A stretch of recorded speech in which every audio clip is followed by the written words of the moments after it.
There comes a moment in every life, a quiet hour, a trembling second, when you hear it not from the world, but from within. A whisper, subtle yet shattering, that says, "This isn't it. This isn't who I'm meant to be." And in that moment, the veil lifts. You look around at your life, your habits, your income, your health, your relationships, and you realize it's not luck, not fate, not circumstance. It's standards. Your standards. The invisible lines you've drawn in the sand that say, "This is enough for me," and nothing higher. Not because you can't, but because somewhere along the way, you stopped believing you should. Standards are not wishes. They're not affirmations written on a vision board. They are the rules you enforce when no one's watching. They are what you tolerate and what you refuse to. And if you want to see your future, don't look at your dreams. Look at your standards. Because your future is already built. Not tomorrow, today, in how early you wake up, in whether you go to the gym or skip, in the way you speak to yourself in silence, in how fiercely you guard your time, in whether you settle or stretch. Your standards are writing your destiny, word by word, action by action. There are no neutral days. Every day is either sharpening your blade or rusting it.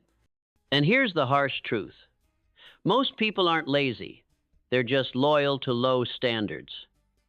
They've made peace with mediocrity, numbed by distraction, addicted to excuses, drowning in comfort. And like a frog in warm water, they don't realize the heat is rising until it's too late. But not you. You're here because something inside you knows the water's getting too warm. The life you've accepted is not the life you were meant to live. You know there's more. And not more in a greedy sense. More in a sacred one. More meaning. More power. More impact. More mastery. More truth. You were not born to blend in. You were not born to decay quietly in the comfort of the crowd. You were born to lead yourself first with standards so unshakable they make people uncomfortable. With a spine made of iron and a soul lit on fire. Let me ask you this. Who do you become when no one's holding you accountable? Because that's your standard. That's your truth. That's your real resume. You can dress the part, post the quotes, talk the talk. But the truth is revealed at 5 a.m. when the bed is warm and the grind is cold.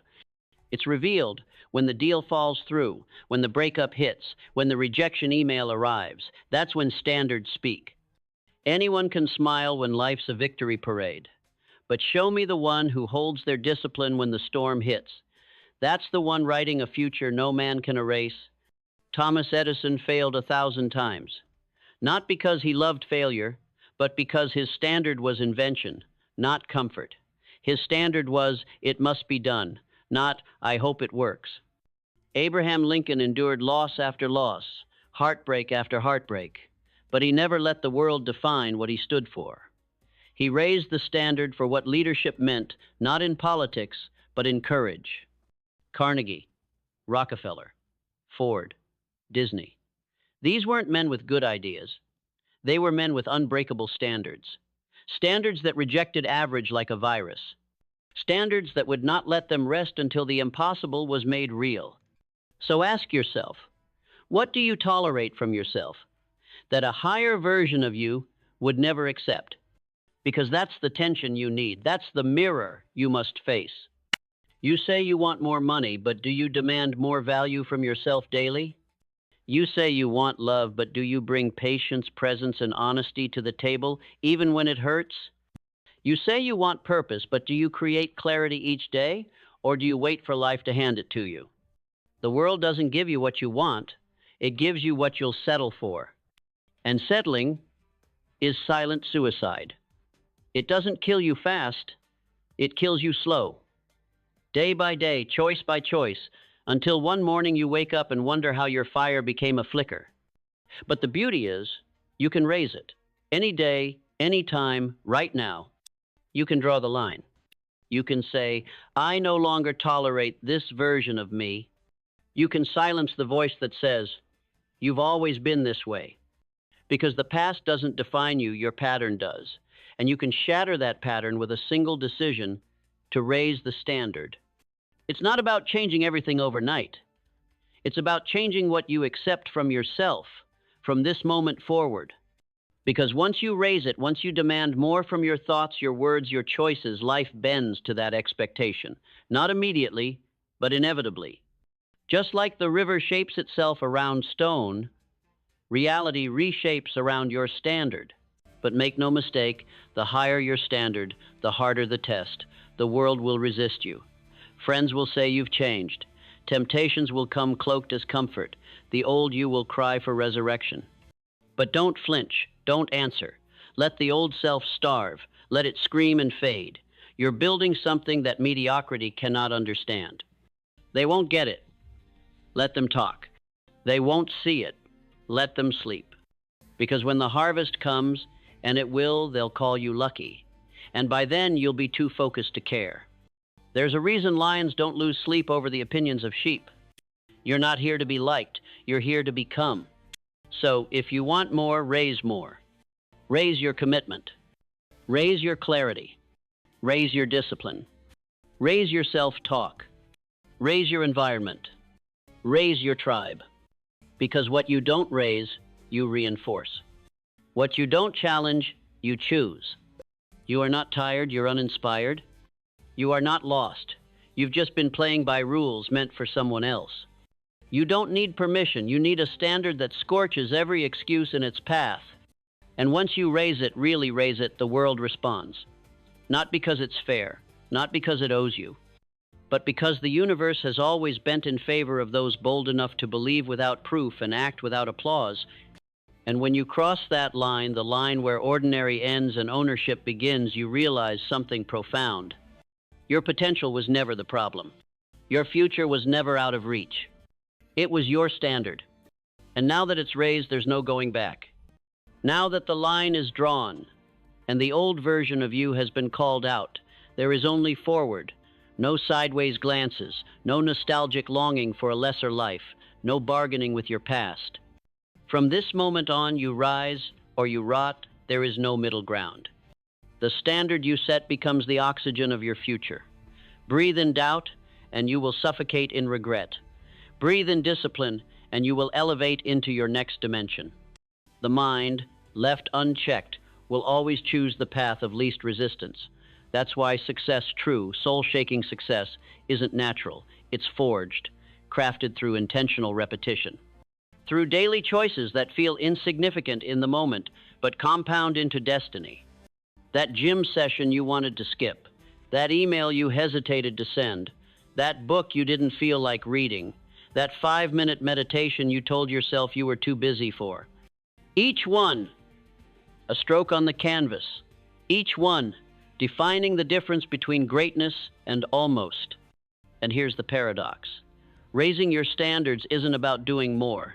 It's about demanding more meaning from what you already do. It's about being so intentional that mediocrity can't even survive in your orbit. You don't rise by chasing 100 goals. You rise by raising the standard of how you show up in every role. Because high standards don't start on stage. They start in silence. They're not for display. They're for direction. They're the reason Kobe Bryant shot free throws in an empty gym at 3 a.m. when no one was watching. They're the reason Steve Jobs obsessed over the interior design of a circuit board no customer would ever see.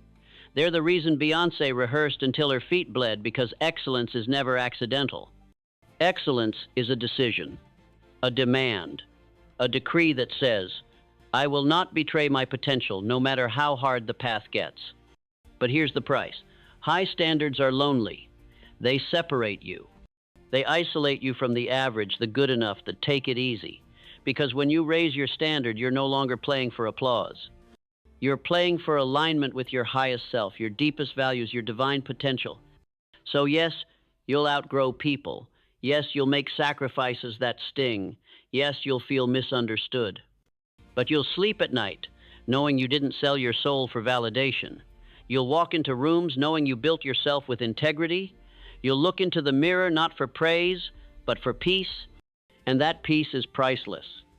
Because the greatest regret isn't failure. The greatest regret is realizing you were always the architect of your prison and you chose comfort over calling. Every mountain you see, every dream you chase, every battle you face, none of it is external first. It begins with the internal decision to raise the damn bar. To say, enough, I will no longer operate beneath the standard I was born to uphold. Look around. Every system in your life, your body, your habits, your bank account, your emotional state, it's all a reflection of your current standard. The moment you raise it even slightly, the systems shift. Resistance comes, chaos often follows. Because growth is messy, rebirth is never graceful. But on the other side is power. Not the kind you flex, the kind you embody, the kind that can't be faked, the kind that radiates in your posture, your speech, your presence. That power is earned, and it's waiting. Not years from now, not when the timing is right, not when you feel ready, but now. Now, when it's inconvenient. Now, when it's hard. Now, when no one's cheering. Because how you rise in obscurity determines how you shine in the spotlight. And don't confuse momentum with motivation. Motivation is mood-based. Standards are identity-based. You don't work out because you're motivated. You work out because you're a disciplined human being with a standard. You don't work on your business because you feel inspired. You do it because you refuse to betray your potential. You don't practice kindness because it's convenient. You do it because your standard is to be the kind of person who lifts others even when you're tired. And this is how empires are built. Not in one giant leap, but in relentless self-enforcement of higher standards, in conversations you used to avoid, in environments you used to tolerate, in thoughts you used to believe, in behaviors you used to excuse. And yes, it hurts to outgrow the old self. It's supposed to. That's the sign you're shedding the skin of average and stepping into the armor of excellence. Every day you must re-earn your future, reclaim your identity, reinforce your standard. Because the moment you relax, the moment you let it slip, mediocrity rushes back in like floodwater, and it only takes a crack. That's why discipline is a daily ritual, a sacred commitment, not a punishment, but a privilege. You get to honor your future self by respecting your current choices. You get to say, I am done being a prisoner of my past patterns. You get to decide that your name will not be associated with excuses, but with elevation. Because no one will raise your standard for you. Not your boss, not your partner, not society, and certainly not your comfort zone. It's you. It has always been you. The standard you hold in silence, in struggle, in solitude, that is the true north of your life. And one day, the world will witness what you already decided, in private. One day they'll ask, how did you do it? And you'll simply say, I stopped negotiating with mediocrity. Because that's what it comes down to, isn't it? A negotiation, every day, between who you are and who you could be. Between the voice that says just this once, and the voice that says not on my watch. Between the temporary relief of giving in and the eternal reward of rising up. When you understand that your standard is not just about what you do, but about who you're becoming, everything changes. You stop measuring progress in pounds lost or dollars earned, and you start measuring it in how many times you said no to the old you, how many times you held the line when it would have been easier to fold. And that is power. Real, untouchable power. The kind of power that doesn't need a stage or applause or Instagram quotes. The kind that wakes you up before the alarm, sharpens your focus like a blade, and makes your presence felt even when you say nothing. The kind that others can feel but never quite understand, because it was built in the furnace of your own discipline, in the quiet hours where most people choose comfort and you chose to climb. Listen, success is not a secret. It never was. Success is simply the byproduct of a person who refused to let themselves off the hook, who rewired their default settings, who made excellence their baseline and trained until it became muscle memory. But you must decide. Will you be the person who blames the world for your limitations, or the one who builds a new world through unshakable standards? You see, when you raise your standards, you change your identity. And when your identity changes, everything follows: thoughts, behaviors, results. People chase change in outcomes when they should be pursuing change in who they are. And here's the truth no one tells you: you don't rise to the level of your goals, you fall to the level of your standards. Every time. You don't become wealthy just because you want it. You become wealthy because you refuse to think, act, or live like someone who is poor in spirit, poor in effort, poor in focus. You don't become healthy because you signed up for a gym. You become healthy because you made the decision that your body is no longer a dumping ground for stress and sugar and shame. You don't become powerful by accident. You become powerful when your standard for emotional control, for communication, for mental toughness becomes so non-negotiable that nothing can shake it. And that's when life begins to move. Opportunities open, people notice, synchronicities appear, not because the universe suddenly favors you, but because you've become a person of gravity, a person who moves with intention. A person who walks like they know exactly who they are and what they no longer accept. That is the most dangerous kind of human, the one who raises their standard and never looks back. And yet, this path isn't glamorous, it's not loud, it's not sexy. It's built in the shadows where nobody claps and nobody sees. It's built when you go to bed early while others party. It's built when you practice patience instead of popping off. It's built when you walk away from chaos, not because you're weak, but because peace has become your new minimum. It's built when you hit publish on that post, that product, that message. Not because it's perfect, but because your standard now includes courage. And make no mistake, every time you raise your standard, the universe tests you. It asks, are you serious this time? Or is this just another phase? Because the world doesn't believe in declarations. It believes in demonstration. You said you'd level up, then show it in how you treat your morning. You said you want better relationships, then show it in how you communicate. You said you're done being broke, then show it in how you manage your energy, your time, your value. Raise it, enforce it, live it. That is how you shape reality. Not by shouting, but by showing up again and again as the version of you who doesn't flinch, doesn't fold, and doesn't forget who the hell they are.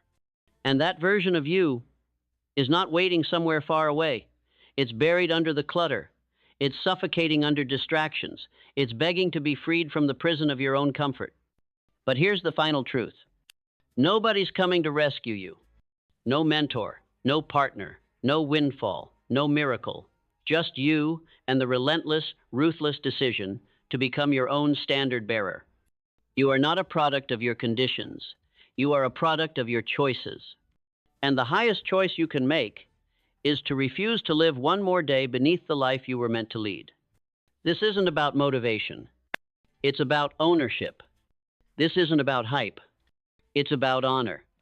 You were given life, breath, fire, and a unique fingerprint that no one else carries. And the only question that matters now is this. Will you raise the standard or repeat the cycle? Because your future doesn't start next year, or next month, or next Monday. It starts right now, the second you decide to never again accept less than who you truly are. And that decision, that single, defiant, unwavering decision, that's when your real life begins.